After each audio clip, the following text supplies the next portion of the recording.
Hayatınız bir an içinde değişebilir mi? Sadece bir bakışla ya da doğru zamanda söylenen tek bir cümleyle. İşte Dale Carnegie bunun ustasıydı. O, insanların kalbini açan anahtarı buldu. Nasıl dinleyeceğini, nasıl konuşacağını ve nasıl hatırlanacağını. Bu yüzden onun dersleri sadece bir asır önceki insanlara değil, bugün bize de sesleniyor. Çünkü her birimiz duyulmak ve değer görmek istiyoruz. Kim daha tehlikeli? Sana saldıran düşman mı, yoksa seni alkışlayan dost mu? Düşmanların saldırısından korkma. Asıl korkman gereken sana dal kavukluk eden dostlardır. Dale Carnegie.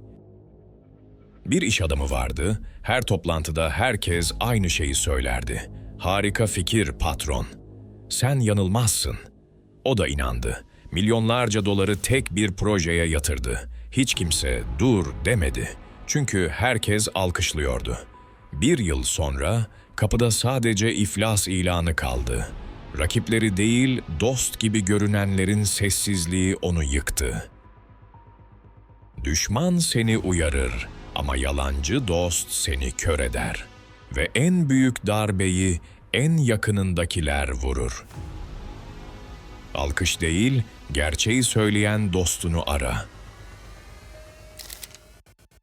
İnsanlar seni neden hatırlar? Sözlerin yüzünden mi, yoksa hissettirdiklerin yüzünden mi? İnsanlar ne söylediğini nadiren hatırlar ama onlara ne hissettirdiğini asla unutmazlar. Dale Carnegie. Bir öğretmen vardı, sınıfta ders anlatıyordu. Kitap dolusu bilgi verdi, yüzlerce cümle kurdu. Ama yıllar sonra öğrencilerinden biri geri döndü. Ona şöyle dedi: "Hocam, ne öğrettiğinizi hatırlamıyorum ama bir gün gözyaşlarımı fark edip bana sarıldığınızda işte o anı hiç unutmadım ve o an hayatımı değiştirdi." Hayatta da böyledir. Sözler uçar ama hissettirdiklerin kalır. Gerçek iz cümlelerde değil, kalplerdedir. Sözlerini değil, kalbini bırak. Neden bazı insanlar her şeye sahipken mutsuz ama bazıları hiçbir şeye sahip değilken gülümseyebiliyor? Mutluluk, kim olduğuna veya neye sahip olduğuna bağlı değildir. Sadece düşündüklerine bağlıdır. Dale Carnegie. Bir adam vardı. Lüks arabası, büyük evi, kalabalık sofraları vardı. Ama her gece yatağa yattığında içinde bir boşluk vardı. Düşünceleri hep eksik olan şeylerdeydi. Daha fazla para, daha fazla güç, daha fazla alkış. Şehrin öte yanında, küçük bir odada başka bir adam uyuyordu. Odası sade, eşyaları eskiydi. Ama uyumadan önce çocuğunun gülüşünü düşündü. Eşinin ona dokunuşunu hatırladı ve gözleri kapandığında yüzünde huzurlu bir gülümseme vardı. İşte fark buydu. Biri sahip olduklarını sayıyordu, diğeri şükrettiklerini. Hayatta mutluluk cüzdanda değil, zihindedir. Düşüncelerini değiştir, hayatın değişsin. Mutluluk eşyalarda değil, onu gören gözlerdedir. Kaç kez hayatını küçücük şeylere harcadın? Bir söz, bir bakış, bir kırıntı yüzünden günlerini kararttın mı? Ufak şeyler için üzülmeyelim, onları küçümseyip unutalım. Unutma, hayat böyle şeyler için fazla kısadır. Dale Carnegie. Bir adam vardı. Bir sabah işe geç kaldı çünkü gömleğine kahve dökülmüştü. Sinirlendi, eşine bağırdı, çocuklarını azarladı. Günün geri kalanı öfkeyle geçti. Ama akşam eve döndüğünde küçük kızı ona sarıldı ve dedi: Baba, bütün gün surat astın. Seninle gülmek istedim ama sen gülmedin. O an dondu kaldı. Çünkü sabahki bir damla kahve, koca bir günü, bir gülümsemeyi çalmıştı. Hayatta da böyledir. Küçük şeylere büyük tepkiler veririz ama hayat çok kısa ve değerini gülümsemelerle ölçer. Küçük şeyleri bırak. Hayat gülümsemeye harcanmalı. Bir düşmanına zarar vermeye çalışırken kendine daha çok zarar verdiğini hissettin mi? Düşmanlarınla hesaplaşmaya kalkma. Onlara değil, kendine daha çok zarar verirsin. Ve sana hoş gelmeyen insanlara bir dakika bile düşüncelerinde yer verme. Dale Carnegie. Bir adam vardı. Her gün işten sonra evine giderken aynı kişiyi düşünüyordu. Onu inciten, küçük düşüren rakibini. Öfkeden uyuyamıyor, yemek yiyemiyor, ailesiyle konuşacak hali kalmıyordu. Bir gün aynaya baktı. Gözlerinin altı mor, yüzü çökmüş, kalbi ağırdı ve fark etti. Rakibi hala gülüyordu ama kendisi yavaş yavaş yok oluyordu. Hayatta da böyledir. Nefret düşmanına değil, sana yük olur. Gerçek zafer unutmayı öğrenmektir. Düşmanını değil, özgürlüğünü seç. Hiç fark ettin mi? Dün seni uykusuz bırakan o endişe bugün geldi ve sen hala buradasın. Unutma, bugün dün kaygıyla beklediğin yarındır. Dale Carnegie. Bir genç sınav gecesi sabaha kadar uyuyamadı. Ya başarısız olursam, ya hayatım biterse diye düşündü. Sabah oldu, sınav bitti ve hayat devam etti. Bir anne hastanede sabahladı. Ya yarın oğlum uyanmazsa diye ağladı. Ama ertesi gün güneş doğdu ve çocuğu gözlerini açtı ve bir yaşlı adam vardı. Gençliğinde sürekli yarın ne olacak diye korkmuştu. Yıllar geçti. O yarınlar yüzlerce kez geldi ve hepsi de bugün oldu. Hayatta da böyledir. Dün kaygıyla düşündüğün yarın, bugün yaşadığın andır. Endişeler boşa ama an gerçek hazine. Yarını bekleme. Çünkü bugün zaten orada. Kendi hayatında eksik gördüğün şeylere hiç takıldın mı? Peki ya başkasının sahip olduklarını görünce aslında ne kadar çok şeye sahip olduğunu fark ettin mi? Benim şikayetim vardı, ta ki onun hayalini görünceye kadar. Dale Carnegie. Bir genç üniversite öğrencisi odasında bilgisayarının eski olmasından şikayet ediyordu. Arkadaşlarının son model cihazları vardı, onunki ise sık sık donuyordu. Kendi kendine söylendi, "Ben hep geriden geliyorum." Bir gün kütüphanede tanıştığı bir çocuk vardı. Defterine titrek harflerle not alıyordu. Genç merakla baktı ve fark etti. Çocuğun elleri kısaydı ve o kalemi bile zor tutuyordu. O an içinden bir şey koptu. Bilgisayarının yavaş olması değil, ellerinin sağlam olması. Onun gerçek hazinesiymiş. Hayatta da böyledir. Senin şikayetin başkasının en büyük duası olabilir. Eksiklerine değil, nimetlerine bak. Eleştirmek kolaydır ama anlamak ve affetmek, bunu herkes yapabilir mi? Her aptal eleştirebilir, kınayabilir, şikayet edebilir ve çoğu da bunu yapar. Ama anlamak ve affetmek için karakter ve özdenetim gerekir. Dale Carnegie. Bir genç vardı, hapisteydi çünkü bir hata yapmıştı. Gazeteler onu yerden yere vuruyordu. Herkes bağırıyordu. Suçlu. Ama bir gün kapı açıldı. İçeri giren kişi onun babasıydı. Gözlerinde öfke yoktu. Sadece sessizce elini uzattı ve dedi, "Ben buradayım." O an genç anladı. Eleştirmek kolaydı. Ama anlamak ve affetmek gerçek cesaretti. Hayatta da böyledir. Kritik eden çok olur. Ama seni dinleyen, seni anlayan ve buna rağmen yanında kalan, işte gerçek insan odur. Eleştiri kalabalıktır ama anlayış nadir bir armağandır. Bir tartışmada gerçekten kazanmak nedir? Karşındakini susturmak mı, yoksa onu anlamak mı?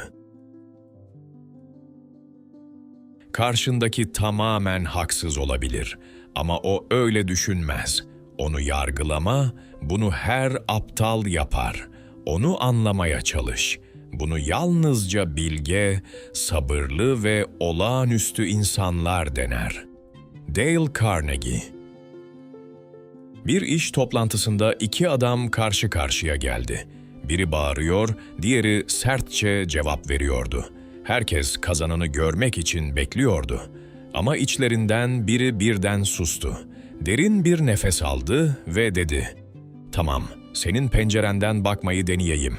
Neden böyle hissettiğini anlat." Salon şaşkınlığa kapıldı. Kavga bitti. Karşısındaki adamın gözleri yumuşadı, sesi titredi. Çünkü ilk kez biri onu dinliyordu. Sonuçta kazanan en çok bağıran değil, en çok anlayandı. Hayatta da böyledir. Yargılamak kolaydır ama anlamak, işte gerçek cesaret oradadır. Kazanan haklı çıkan değil, anlayandır. Hiç kendine sordun mu? Neden bazı insanlar herkesi etkiliyor, bazıları ise kimseyi dinletemiyor?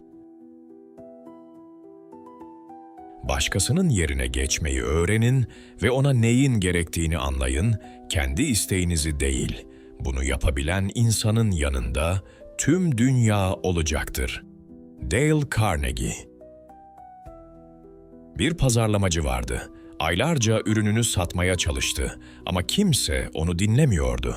Hep aynı sözleri tekrar ediyordu. "Benim malım en iyisi, benim fikrim en doğrusu." Bir gün yaşlı bir müşteri ona bakıp gülümsedi.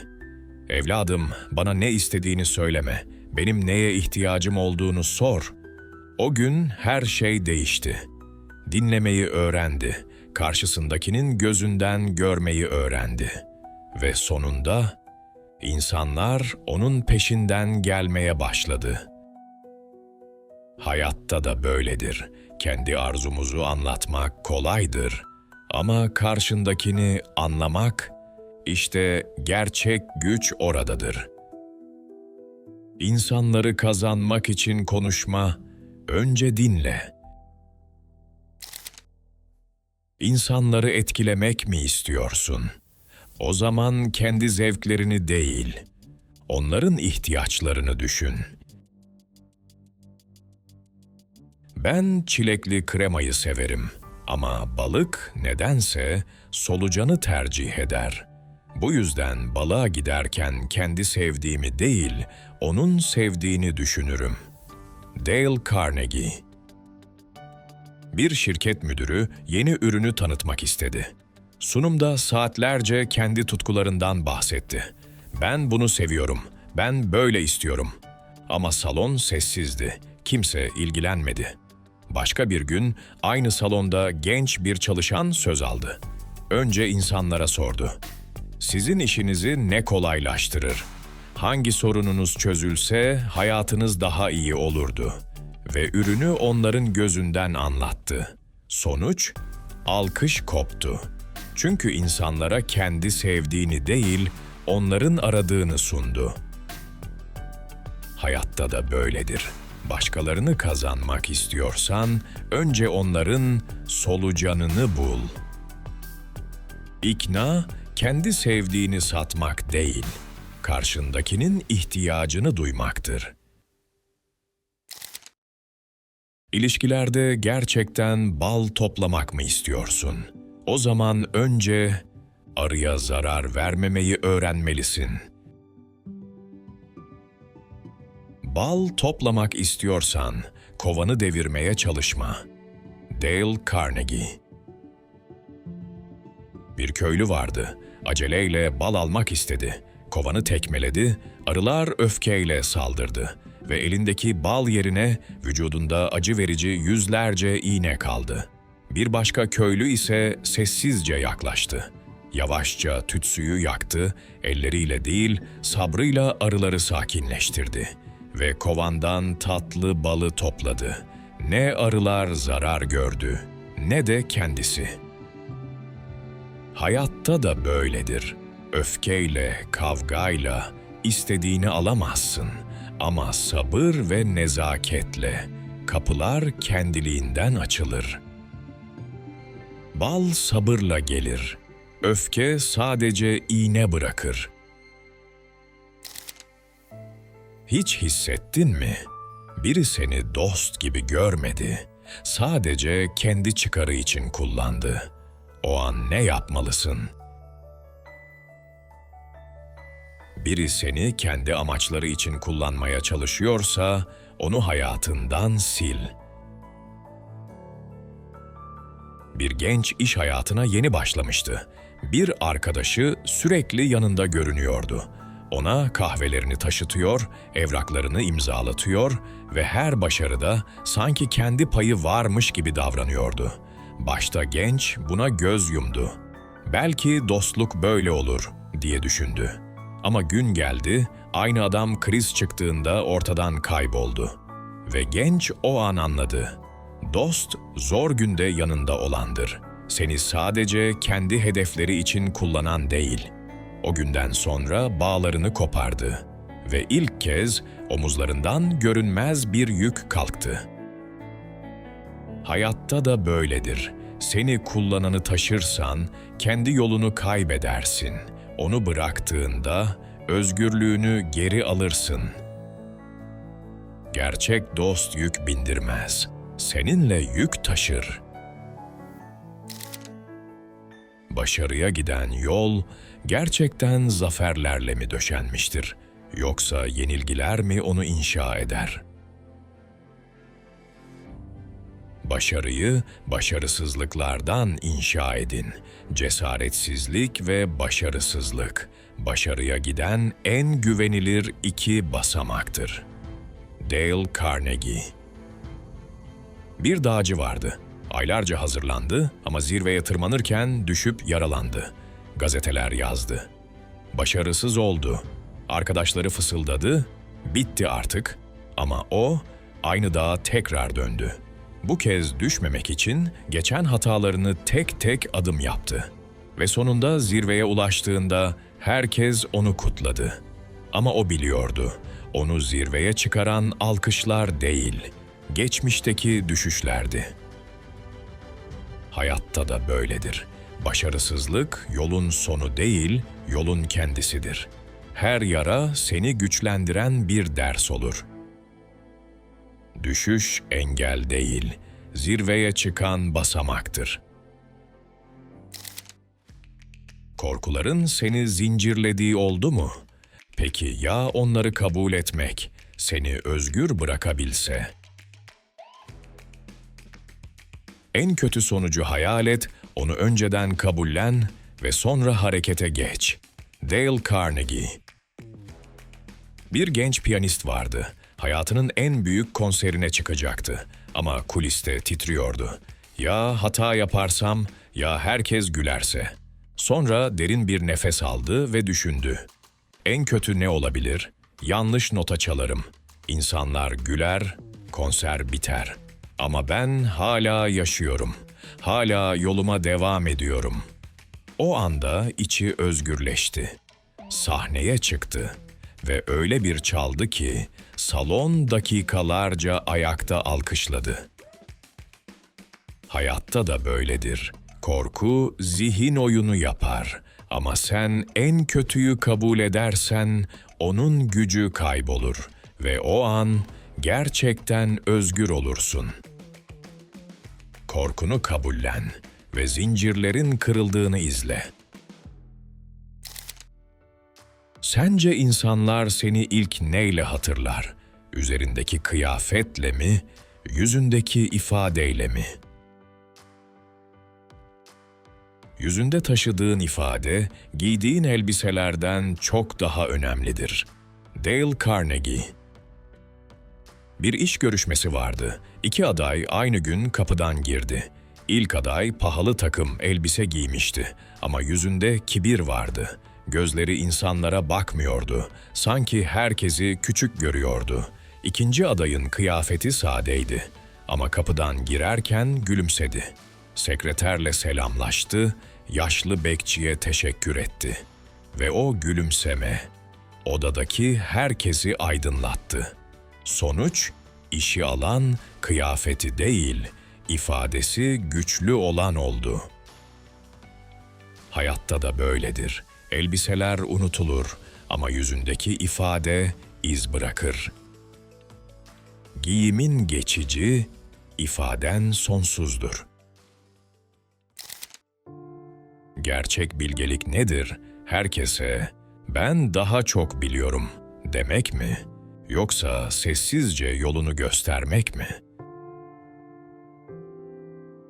Diğerlerinden daha bilge ol eğer yapabiliyorsan ama onlara bunu asla söyleme.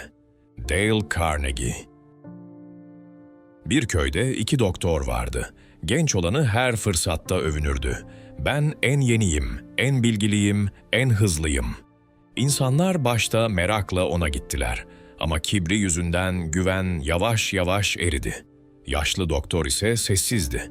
Dinlerdi, sabırla bakar, sadece küçük bir gülümsemeyle ilacını verirdi. Kimse ondan büyük laflar duymadı. Ama yıllar sonra köyde bir kriz çıktığında herkesin kapısını çaldığı tek kişi o oldu. Çünkü insanlar bilgeliği lafta değil, davranışta görmüştü. Hayatta da böyledir. Bilgelik yüksek sesle bağırmaz. Sessiz kalır ama iz bırakır. Gerçek bilge sessiz yürür. Neden bazı insanlar yükselenleri alkışlamak yerine onları aşağı çekmeye çalışır? İnsan ne kadar büyükse ona hakaret ederek zevk alanların sayısı da o kadar artar. Dale Carnegie. Bir şair vardı. Kalabalık salonlarda şiirlerini okur, binlerce insanı gözyaşlarına boğardı. Ama köşe başlarında bazıları fısıldardı. Onun sözleri abartı. Kendini büyük görüyor. Her başarı adımında arkasından daha çok taş atılıyordu. Bir gün genç bir hayranı ona sordu. "Üstadım, bu sözlere nasıl dayanıyorsunuz?" Şair gülümsedi. "Onlar taş atıyor çünkü ben yukarıdayım. Ama unutma, taş sadece yükseğe atılır." Hayatta da böyledir. Küçük insanlar büyükleri küçültmeye çalışır. Ama aslında kendi küçüklüklerini ortaya çıkarırlar.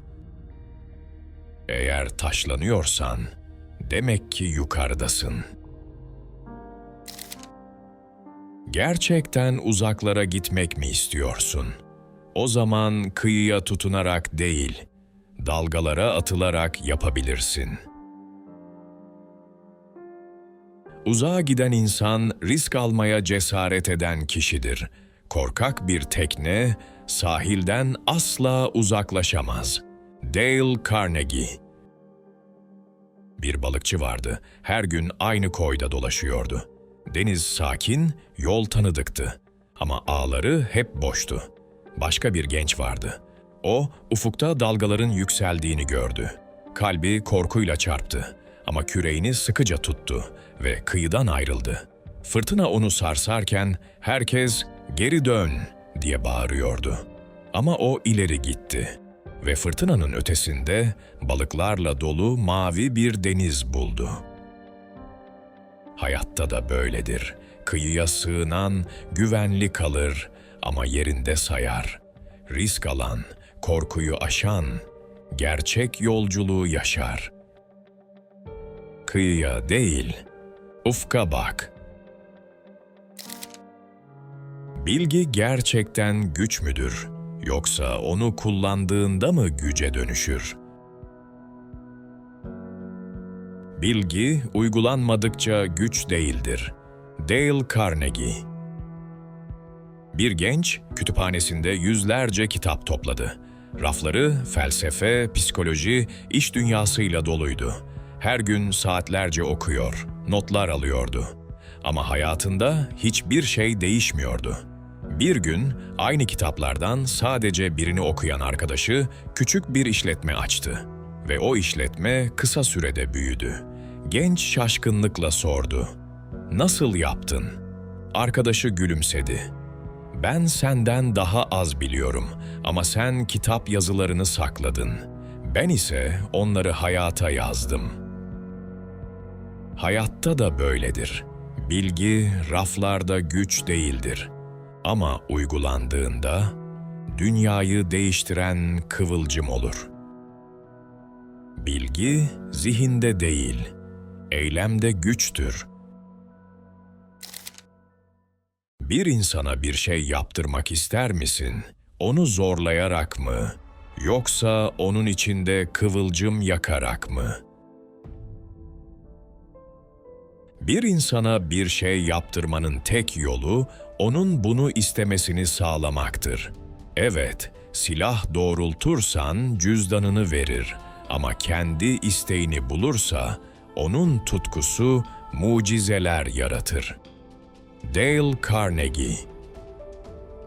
Bir fabrikada 2 işçi vardı. İlkine patron bağırıyordu. "Daha hızlı, daha çok çalış." Adam saatlere baktı, zorunlulukla makineyi çevirdi ve gün sonunda yorgun, bitkin, umutsuzdu. Diğer işçiye ise patron farklı davrandı. Ona hayalini sordu. Adam, çocukları için daha iyi bir hayat istediğini söyledi. Patron ona hedef koydu, destek verdi. O işçi aynı makineyi çevirdi. Ama gözlerinde başka bir ışık vardı. Her hareketinde zorunluluk değil, içten gelen bir ateş vardı. Hayatta da böyledir. Zorlamayla sadece itaat alırsın. Ama içten gelen istekle sınırları aşan bir güç ortaya çıkar. Zorlamak yorar ama arzu dünyayı değiştirir. Biz şimdi onun sözlerini dinledik ama aslında kendi hayatımızı dinledik. Dale Carnegie bize mucize vermedi, bize ayna tuttu.